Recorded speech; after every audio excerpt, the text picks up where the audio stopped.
Hey guys, it's Christian here, and this is going to be part 2 of our coconut palm germination segment. So, in part 2, we've already germinated the coconut because part 1 was how to germinate the coconut. So I went ahead and I cheated it a little bit, and instead of waiting for one of my existing ones to germinate, I actually went out and got some. I actually found out I had some coconuts germinating back here, where I kind of keep, it's kind of moist and shady right there underneath this fishtail palm and the side of the garage. So, and then I collected some others from a local tree, and there's thousands of coconuts in the city. So, so here we go, and you're gonna find when the coconut germinates, unlike many seeds, it's not going to produce a root down below. Now you can see right here. See how close up there we go. So there is no root on the bottom of this plant. There's just a spike coming up. So that means it is has come out of the eye of the husk, and it is going to produce roots. Just they're still in the husk. They have not broken the surface out of the bottom. So it's easiest to handle a germinated coconut during this time because the roots are not exposed. And if they are exposed, it's no big deal. They're actually pretty tough. If you were to break one, it's not going to kill the coconut. What will kill it is if you keep it dry. So this is a time where you need to keep the plant nice and wet, but with good drainage. You don't want to swamp it. They do grow in salt water, floating in the ocean for quite some time. They do eventually need regular water once they develop their normal roots outside of the husk, but you can let them just hang out with a sprout. I know that rhymes, it's an accident, but anyway, so there's kind of some people don't like to do this, but I do it just for the sake of, I don't usually grow bigger coconuts, so I try and put my coconuts in the 3-gallon pots. They don't need a lot of soil. You can see there's not a lot of soil in this pot here. Basically, you want to plant it with you have the part where the coconut, my finger in here, actually come out. The part where the coconut was attached to the flower bract is where it's going to most likely come out, unless you have the coconut angled in such a way that it's going to sprout away from it. So, for example, out there, this one, you can see it hasn't sprouted on the attachment. It probably was laying upside down. So, in this pot, we're going to plant it with the sprout side up. The attachment, even though this is coming out at an angle like that, that's because it was laying on this side.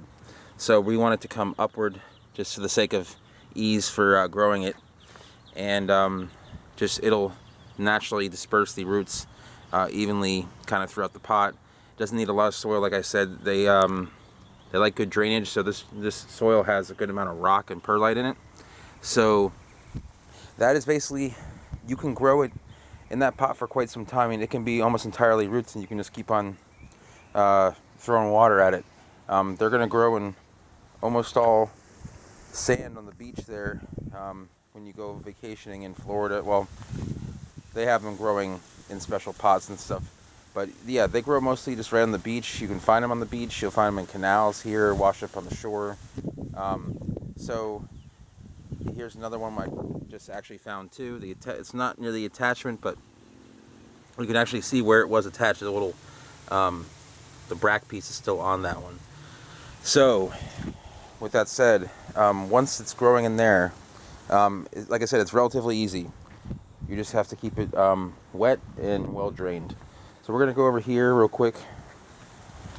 And now this part is probably the part that was the funkiest due to being upside down. But this is a coconut that has been in this yard for at least 2.5 years. Probably, yeah. It's probably at least 3 years, or almost 3 years old. It should be bigger than this at 3 years old. It was probably half this size when I first saw it about 2 years ago, and it should be much bigger. However, the problem is, and this is a kind of a caveat, is do not plant a coconut or put a coconut in an area where it'll get swampy, where the coconut will be submerged, because the roots do not like that. It'll put out funky leaves that are just not properly sized. This area here, I don't know if you can see, but it is actually, I just have to step down about 6 inches, and it gets regularly flooded in the summer. Right now it's hot and dry. In about a month it's going to start raining in every day and heavy, and this can get submerged in up to 8 to 12 inches of water. So make sure you have it high up. You won't see coconuts growing in swampy areas. They don't like it. They want their roots to be able to get water, but they want it to be able to dry out as well. And if it can't dry out, then it won't grow well. So this one's kind of having fungal issues. So just that's a little bit of a warning there.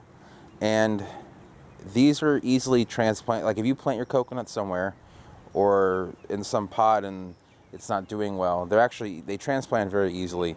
I could dig this right up and put it in another part of the ground. It probably would not take that much of a shock. They're very easy to transplant.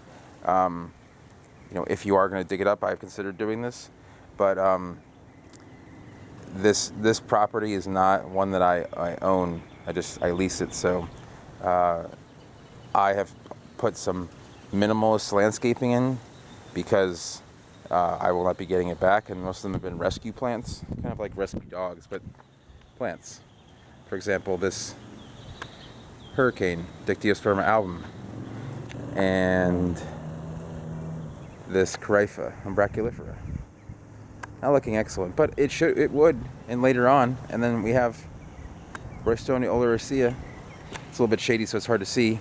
Now I did spend a little bit of money on plants that are interesting. This is Mauritiella aculeata, and that is Mauritia flexuosa. These are both Amazonian palms that grow on river plains that get flooded seasonally, so they should do well here because it does get submerged, and they have been submerged since they probably got here, planted in late July, so they're doing pretty well. Anyway, so that's pretty much it as far as the next part of the coconuts go. I'll probably end up doing like a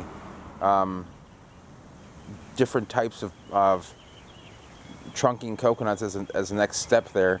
But the hardest part is really the making sure they stay moist. Really keeping coconuts out like this, unless if you have regular irrigation, perfect. If you don't, and I wouldn't keep them out in a sunny, dry area. That's going to cause a lot of them to dry out. You'll see the leaves turn brown. It's not a pretty sight. You'll miss your coconuts. So but they will. You can transplant them around. They'll grow in full sun. They'll grow in full shade.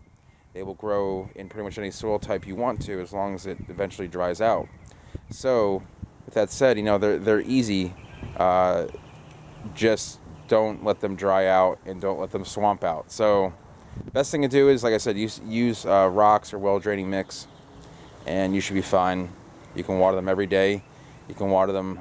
I would say water them at least 3 times a week. Here, I spray water on these probably almost every day. So probably like 5 times a week, 5 to 6 days a week. So just because this is my little project. Anyway, if you enjoy this video, click the like button. If you want to see more palm and other plant-related content, subscribe. I do make a lot of videos, or I will continue to make more videos. And leave a comment if you have any questions. And I will see you guys in the near future.